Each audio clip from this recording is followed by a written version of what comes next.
کہ وہ اپنے علمیات سے اسے ثابت کرے گا، اور میں پابند ہوں گا مناظرے میں کہ میں جناب من اپنے اصول سے چیز کو ثابت کروں۔ یہ بات سمجھ میں آ گئی؟ میں جس چیز کا دعویٰ کرتا ہوں کہ خدا موجود ہے، اس کو سب سے پہلے مجھے ثابت کرنے کے لیے میرے پاس کیا ہے جناب؟ وہی ہے۔ میرے پاس کیا ہے؟ حدیث ہے، میرے پاس اجماع ہے، میرے پاس قیاس ہے۔ میں تیری اصول کا پابند نہیں ہوں۔ ہر بندہ اپنے اصول کا پابند ہوتا ہے۔ سمجھ میں آ گئی بات؟ اس کو ذہن میں رکھے۔ ملحد ہمیں اپنے دائرے میں لے کر آتے ہیں، اور اپنے دائرے میں لا کر اور اپنے کٹہرے میں کھڑے کر کے پھر ہم سے سوالات کرتے ہیں کہ بھئی خدا کا وجود ثابت کرو۔ خدا کا وجود میں کس سے ثابت کروں گا؟ وحی سے۔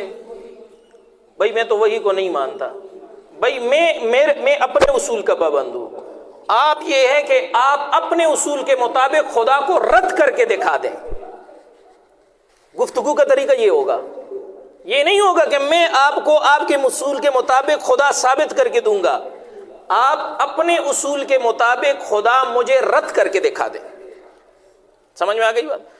اب میں خدا کی ڈیفینیشن کرتا ہوں، تعریف کرتا ہوں، اور تعریف میں خدا کی کروں گا جناب من کہاں سے؟ قرآن سے۔ قل هو اللہ احد، اللہ یکتا ہے، واحد نہیں۔ کیا ترجمہ کرو گے احد کا؟ یکتا۔ واحد کے ساتھ دو کا تصور ہوتا ہے، یکتا جو ہر چیز میں، اپنی ذات میں، اپنی صفات میں یکتا ہو، اس کا ثانی نہ ہو، یکتا اسے کہتے ہیں۔ تو واحد کا ترجمہ یہاں کیا ہے؟ یکتا ہے۔ گونج کم نہیں ہو سکتی کہ اس کو تو کم کرو، یہ تو نہ تھوڑی ہونا تھا۔ تو آپ کو آواز سمجھ میں آتی ہے؟ اللہ کی ڈیفینیشن میں دوسری چیز کیا ہے؟ اللہ صمد، اللہ صمد ہے۔ صمد کا کیا معنی ہے؟ نہیں، بے نیاز، بے نیاز صمد کا ادھورا ترجمہ ہے۔ اردو میں کوئی بھی ایسا لفظ نہیں ہے جو صمد کا ترجمہ کر سکے، یہ یاد رکھو۔ بے نیاز اسے کہتے ہیں کہ جناب جس کو دوسرے کی ضرورت نہ ہو۔ صمد کا یہ ترجمہ ادھورا ہے۔ صمد کا ترجمہ سنسکرت زبان میں ہے، نرادھار۔ اللہ الصمد، اللہ نرادھار ہے۔ حضرت ہمارے شاہ عبد القادر صاحب رحمۃ اللہ علیہ نے موضح قرآن میں یہ ترجمہ کیا ہے، اللہ الصمد، اللہ نرادھار ہے۔ بے نیاز بھی لکھا ہے، لیکن بیاس کے ساتھ لکھا ہے اللہ بے نیاز و نرادھار ہے۔ یہ نرادھار کسے کہتے ہیں؟ یہ صمد کا درست ترجمہ ہے۔ صمد اسے کہتے ہیں کہ جو چیز اپنے کسی کام میں کسی کی بھی محتاج نہ ہو، نہ اپنی ذات میں نہ اپنے افعال میں کسی کی محتاج نہ ہو، لیکن اس کا غیر اپنے ہر کام میں اس کا محتاج ہو، صمد ایسی ذات کو کہتے ہیں۔ نرادھار صمد کہ جناب اللہ رب العزت تو اپنی ذات، اپنے افعال میں کسی کا محتاج نہیں، لیکن اللہ کا غیر اپنی ذات، اپنی صفات، اپنے وجود، اپنے افعال میں مکمل اللہ کا محتاج ہو، ایسی ذات کو صمد کہتے ہیں۔ اب بے نیاز میں ایک پہلو ہے، دوسرا پہلو نہیں ہے۔ بے نیاز اسے کہتے ہیں کہ بھئی مجھے آپ کی ضرورت نہیں، لیکن کیا آپ کو میری ضرورت ہے یا نہیں؟ بے نیاز یہ مفہوم نہیں ادا کرتا۔ صمد کا مفہوم یہ ہے کہ اللہ رب العزت اپنی ذات میں، اپنی صفات میں، اپنے وجود میں کسی کا محتاج نہیں، لیکن غیر اللہ اپنے ہر چیز میں کس کا محتاج ہے؟ وہ اللہ کا۔ ایسی ذات کو صمد کہا جاتا ہے۔ اب میں نے جو اللہ رب العزت کے بارے میں دعویٰ کیا کہ اللہ یکتا ہے اور اللہ تعالیٰ جناب نرادھار ہے، لیس کمثلہ شیء، اس کے یہ جو دنیا کے اندر جتنی چیزیں آپ کو نظر آ رہی ہے، جو آپ کے مشاہدے اور تجربے میں آ رہی ہیں، یہ اللہ کا مثل نہیں ہو سکتی۔ یہ مادی ہے تو اللہ تعالیٰ غیر مادی ہوگا۔ یہ اسپیس کے محتاج ہیں، مکان کے محتاج ہیں، اللہ مکان کا محتاج نہیں ہوگا۔ یہ ٹائم کے محتاج ہے، اللہ ٹائم کا محتاج نہیں ہوگا۔ یہ میں نے خدا کی ڈیفینیشن کی کس سے؟ وحی سے۔ خدا کی تعریف وحی سے ہو گئی۔ اب مجھے جناب ملحد اپنے اصولوں کے مطابق یہ خدا رد کر کے دکھا دے، یہ کہہ دے کہ ایسا خدا نہیں ہو سکتا، ٹھیک ہے جی؟ کوئی حواس میں سے کوئی قانون عقل کا کوئی قانون ایسے خدا کو مسترد کرے یہ دلیل لے آئے. اس کے پاس کوئی دلیل نہیں ہے خدا کو رد کرنے کی. زیادہ سے زیادہ یہ کہے گا کہ ہمیں نظر نہیں آتا. تو بھائی نظر کا دائرہ محسوسات ہے. نظر وہ چیز آئے گی جس کا مادی وجود ہوگا. مادہ کی 4 قسمیں ہیں. ٹھوس، مادہ کی 4 قسمیں ہیں: ٹھوس، مایا، گیس، پلازما. اب اس میں جناب جو چیز نظر آتی ہے، گیس بھی آپ کو تو نظر نہیں آتی. محسوسات میں سے دائرے سے تو گیس بھی باہر ہے. سمجھ میں آ رہی ہے بات؟ تو خود مادہ جناب آپ پوری طرح نہیں دیکھ سکتے، تو غیر مادی چیز کو آپ جناب محسوسات کے دائرے میں کیسے لانا چاہتے ہیں؟ پھر تجربیات کا دائرہ، جن چیزوں، اب جو کائنات مسلسل یہ کائنات کا مشاہدہ کر رہے ہیں سائنسدان، اس وقت لگے ہوئے ہیں اور کہہ رہے ہیں کہ جناب کائنات کو کتنے اتنے کہکشائیں جناب دریافت کر لی، دیکھ لیں. کہکشاؤں پہ کہکشائیں دریافت کر رہے ہیں. پھر جناب ایمان ان کے نوری سال کے فاصلے ناپ رہے ہیں کہ زمین سے اتنے نوری سال کے فاصلے پہ، اتنے نوری سال کے فاصلے پہ ساری. لیکن اب تک کائنات میں ان کو زندگی کا وجود سوائے زمین کے اور کہیں نظر نہیں آیا. یہ لگے ہوئے کہ کئی زندگی کا وجود دریافت، حیات کا وجود دیکھ لیں. حیات کا وجود صرف اور صرف کہاں پہ ہے؟ زمین پہ ہے. فی الحال سائنس اس کو نہیں معلوم کر سکتی. تو آپ کا مشاہدہ اس کائنات میں جو حیات کا وجود ہے اس کو ابھی تک نہیں دیکھ سکا.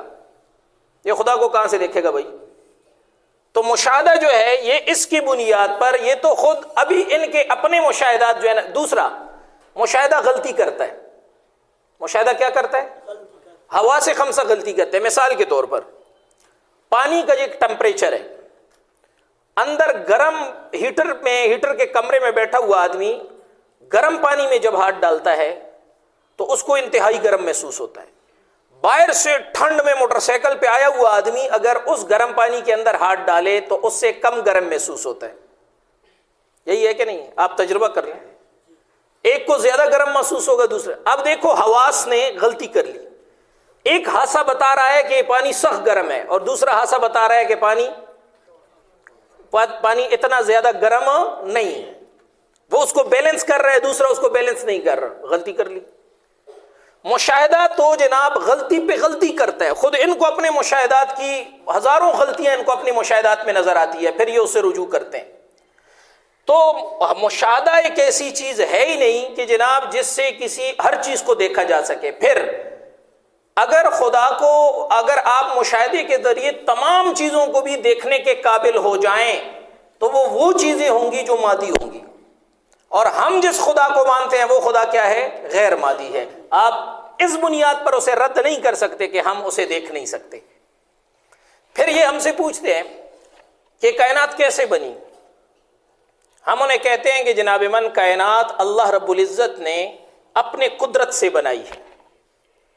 اپنی قدرت سے کائنات کو بنایا ہے. زمین، آسمان، مادے کو اللہ نے اپنی قدرت سے پیدا کیا ہے. ان سے پوچھو کہ کائنات کیسے بنی، تو کائنات کے بارے میں اس وقت جو سائنس کی تھیوری ہے ملحدین کے ہاں چل رہی ہے تھیوری، ایک تو نظریہ ارتقاء تھا کہ کائنات کی جتنی انواع ہے یہ ارتقاء کے نتیجے میں وجود میں آئی ہے. سب سے پہلے ایک مالیکول تھا، ایک سالمہ تھا. اس سالمہ پر جناب زندگی کے مختلف عنوانات اتفاقاً طاری ہوتے رہے یہاں تک کہ کروڑوں اربوں خربوں سال گزرنے کے بعد جناب اس سے ایک انسان بن گیا. پتھر بن گئے اور پانی بن گیا. خود سے اتفاقات ہیں. 2 چیزیں ہیں کائنات میں. کائنات کو یہ ملحدین ہم ان سے سوال کریں گے کہ آپ کیسے مانتے کائنات؟ ہم تو یہ مانتے ہیں کہ اس کو اللہ رب العزت نے بنایا. آپ کیسے مانتے ہیں؟ کیسے بنائی؟ ان کے پاس 2 راستے ہیں. ایک راستہ تو یہ ہے کہ یہ کائنات کو تسلیم کر لیں کہ کائنات منظم قوانین فطرت کا نام ہے. ٹھیک ہے جی. اور دیکھیں کائنات منظم قوانین ہے. یہاں کشش ثقل کو دیکھ لیں، کشش ثقل، زمین کی کشش ثقل کا قانون. پھر یہ کائنات کے اندر آپ جو سیارے تارے آپس میں جناب پورے کھڑے ہیں، پورے ہمارے کہکشاؤں میں کھڑے ہیں، مختلف کہکشاؤں میں کھڑے ہیں فضا میں، یہ کس طرح کھڑے ہیں؟ بھاری چیزیں گھرتی کیوں نہیں؟ ان بیلنس کیوں نہیں ہوتی؟ یہ کہتے ہیں کہ یہ جناب من جو مقناطیسی قوانین ہیں ان کے تحت ان کو بیلنس کیا گیا. مقناطیسی قانون کس طرح ہوتا ہے؟ آپ مقناطیس کے 4 ٹکڑے لے لیں. یہ فرض کریں یہ 2 ٹکڑے ہیں, یہ مقناطیس ہے, یہ مقناطیس ہے. دائیں طرف سے بھی مقناطیس, بائیں طرف سے بھی مقناطیس رکھیں. درمیان میں لوہے کی ایک سوئی رکھیں اور اس طرح رکھیں لوہے کی سوئی کے چاروں مقناطیسوں سے اس کا فاصلہ مکمل برابر ہو, سینٹی میٹر کے 100 درجے کا بھی فرق نہ ہو.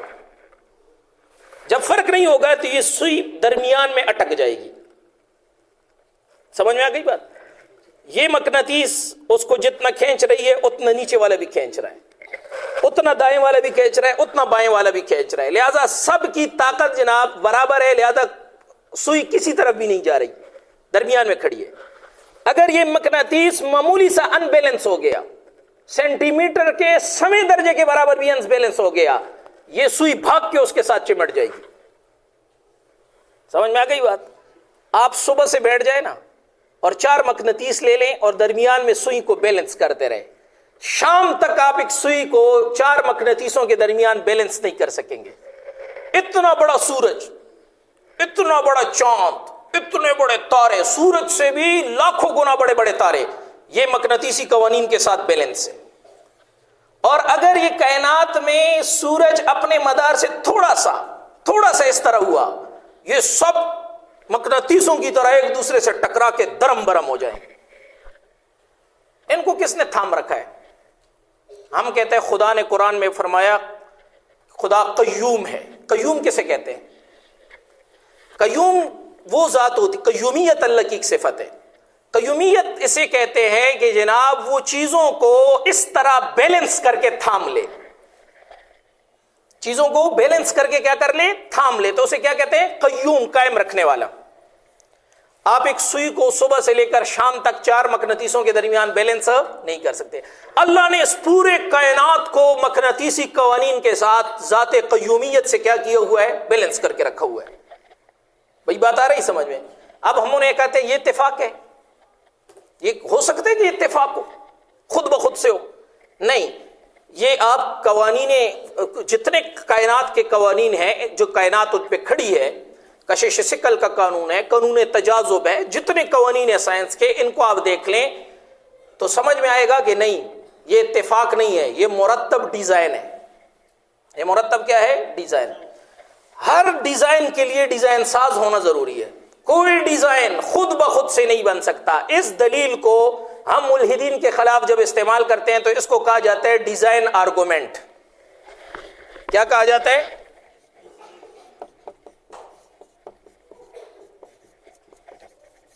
آرگومنٹ دلیل کو کہا جاتا ہے. آرگومنٹ کیسے کہتے ہیں؟ دلیل کو. یہ ڈیزائن آرگومنٹ ہے. کائنات کا جو ڈیزائن بنا ہوا ہے اس میں چاند, تارے, سورج کا زمین سے فاصلہ, زمین کا سورج سے فاصلہ, پھر سورج کا بر وقت طلوع ہونا, پھر ہر دن ایک نئے افق سے طلوع ہونا, پھر جناب عین اپنی جگہ پر غروب ہونا اور اس میں کوئی فرق نہ آنا, چاند کا اپنے مدار میں گردش کرنا, زمین کا, یہ ساری چیزیں بالکل پرفیکٹ ہے. اور کروڑوں سال سے اسی طرح جب سے کائنات چلی ہے پرفیکٹ طریقے سے اسی طرح چل رہی ہے. اتفاق جو ہوتا ہے نا, اتفاق کی میں آپ کو مثال دے دوں. 10 سکے یا 10 کاغذ ہیں, ان پہ آپ لکھ دیں 1 2 3 4 5 6 نمبر ڈال دیں 10 تک, اور یہ سارے جناب یہ میرے کوٹ کی جیب میں ڈال دیں. ٹھیک ہے, نوٹ ہوں تو بہت جلدی سے ڈال لیں, سمجھ میں آ گئی بات. عام کاغذ ہوں تو اپنے اپنے جیلوں میں ڈال سکتے ہیں. تو آپ جناب ان پہ 10 تک نمبر لگا کے کوٹ کی جیب میں ڈالیں. پھر جناب آپ ہاتھ اسے مکس کریں, پھر نکالیں کہ پہلے نمبر پر 1 نکل آئے. اس کا امکان کتنا ہے؟ آپ 50 دفعہ نکالیں, شاید پہلی نمبر پر 1 نکل آئے. چلو جی, پہلے نمبر پر 1, دوسرے نمبر پر 2 نکل آئے. اس کا امکان کتنا ہے؟ صبح سے شروع ہو جائے, شاید جناب من 100 بار میں 1 دفعہ ایسا ہو جائے. چلو جی 1 2 3 تسلسل سے جناب میں نکالتا ہوں, 3 نمبر لگاتار نکل آئے. نکالا بھائی 7 نکل آیا, دوبارہ ڈالو جی 1 نکلو, شکر 1 نکل آیا, پھر دوبارہ ڈالو جی تو 8 نکل آیا. چلو جی پھر دوبارہ شروع ہو جاؤ, صبح سے شام تک جناب شاید 50 دفعہ میں، 100 دفعہ میں، 1000 دفعہ میں شاید امکان ہے کہ 1 2 3 مسلسل نکل آئے. صحیح ہے جی. پھر جناب ڈال دو 1 2 3 4 مسلسل نکل آئے. یہ جناب 10,000 بار کر لو، شاید جناب ایمان ایسا اتفاق ہو جائے کہ 1 سے 4 تک مسلسل نکل آئے، 1 سے 10 تک مسلسل نکل آئے. یہ اتفاق جناب ایمان 10,000 یا جناب 1,00,000 میں شاید ایک بار ہو جائے. اتفاق کیسے کہتے ہیں؟ اتفاق کا مطلب یہ ہوتا ہے کہ کبھی ٹھیک ہو جائے اور اکثر غلط ہوتا ہے. تو اگر یہ سورج کا مشرق سے طلوع ہونا اتفاق ہے تو یار کبھی تو مغرب سے طلوع ہو جائے نا. سمجھ میں؟ ایک دفعہ تو اتفاق تو وہ ہوتا ہے کہ جو جناب اکثر غلط ہوتا ہے، کبھی کبھار درست ہو جاتا ہے. سمجھ میں آ رہی ہے؟ اگر یہ قوانین، یہ جو سیارے آپس میں مقناطیسی قوانین کے تحت مقررہ فاصلوں پر ایک دوسرے سے کھڑے ہیں، اگر یہ اتفاق ہے تو کبھی تو اتفاق کے خلاف ہو سکتا ہے نا. اتفاق ایسا تو نہیں ہوتا کہ ہمیشہ اتفاق درست ہوتا ہے. اتفاق کی مثال میں نے آپ کو دے دی. اتفاق درست ہوتا ہے 100 میں ایک بار. اتفاق ہے جی کہ 100 ایک پرچی جیب میں آپ نے 10 ڈالی اور آپ نے نکالا اور نمبر وار ترتیب سے نکل گئی. یہ اتفاق آپ 1000 بار نکالیں شاید ایک دفعہ ہو جائے، باقی ہمیشہ غلط ہوگا. اتفاق اسے کہتے ہیں کہ خود بخود ہو گیا، اتفاقاً ہو گیا. تو یہ کائنات کے پورے نظام پر اگر ہم غور کریں گے تو ہمیں نظر آئے گا کہ نہیں، یہ اتفاق نہیں ہے، کیا ڈیزائن ہے. یہ باقاعدہ ڈیزائن بنایا گیا اس طرح. اور ڈیزائن بنانے کے لیے کیا ہونا چاہیے؟ ڈیزائن خود سے نہیں بنتا بھائی، یہ ملحد بھی مانتا ہے. تو اس کو جناب سب سے پہلے ہم ڈیزائن آرگومنٹ پہ آتے ہیں. لیکن یہ جناب عموماً آپ سے جب بھی کائنات کے بارے میں بحث کریں گے، یہ کائنات کو ڈیزائن نہیں مانتے. یہ کہیں گے اتفاقی حادثہ، اتفاقی حادثہ تھا، خود بخود ہو گیا. اچھا جی، اگر یہ سارا فطرت کے قوانین خود بخود ہے، یہ نیچر خود بخود ہے، تو ہمارے پاس ایک دوسرا قانون ہے خدا کے ثبوت کے لیے، سپر نیچر. اگر تم یہ نیچر کو خود بخود مانتے ہو تو بائی ڈیفالٹ سپر نیچر خدا خود بخود ہے. اگر تم اس کائنات کو بغیر خالق کے خود بخود مانتے ہو، سمجھ میں آ گئی بات، تو خدا کا انکار کیوں کرتے ہو؟ خدا کا انکار کس اصول کی بنیاد پہ کرتے ہو؟ کیا اس اصول کی بنیاد پر کہ خدا عقل اور تجربے میں نہیں آتا کہ خود بخود کیسے خدا ہو گیا، تو پھر اس اصول کے مطابق تو تمہیں کائنات کا بھی انکار کرنا چاہیے، کیونکہ کائنات بھی تو خود بخود وجود میں آئی ہے. پھنس گئے کہ نہیں پھنس گئے؟ پھر اپنے اصول میں پھنس گئے. پھر یہ بات سمجھ میں آ گئی آپ کو؟ میں میرے خیال میں نہیں سمجھا سکا. ملحد کیسے پھنستا ہے یہاں پر؟ اگر وہ کہتا ہے کہ یہ اتفاق ہے، پہلے تو ہم اس کو ڈیزائن آرگومنٹ میں پھنساتے ہیں. لیکن اگر یہاں سے وہ نکلتا ہے اور وہ کہتا ہے نہیں یہ اتفاق ہے، کائنات اتفاقاً خود بخود وجود میں آئی ہے، تو ہم کہتے ہیں ٹھیک ہے، خود بخود بن گئی نا. یہ نیچر کے قوانین خود بخود وجود میں آ گئے. آگ جلائے گی خود بخود، پانی جناب من ڈبوئے گی خود بخود، زمین سے اوپر سے چیز پھینکو زمینوں سے اپنے کشش شکل سے کھینچے گی خود بخود. یہ ساری چیزیں خود بخود ہے. تو سپر نیچر خدا خود بخود کیوں نہیں ہو سکتا؟ تم خدا کا انکار کس اصول کی بنیاد پہ کرتے ہو کہ بھئی خدا کیسے خود بخود ہے؟ ہم کہتے ہیں خدا خود سے ہے، خود بخود ہے. تم کہتے ہو خدا خود سے نہیں ہو سکتا، اور ادھر کائنات کو مانتے ہو کہ وہ خود سے. تو اگر تم اس اصول پر خدا کا انکار کرتے ہو تو اس اصول پر تمہیں کائنات کا بھی انکار کرنا چاہیے. حالانکہ کائنات موجود ہے تو تمہارے اپنے اصول کے مطابق پھر خدا بھی موجود ہونا چاہیے.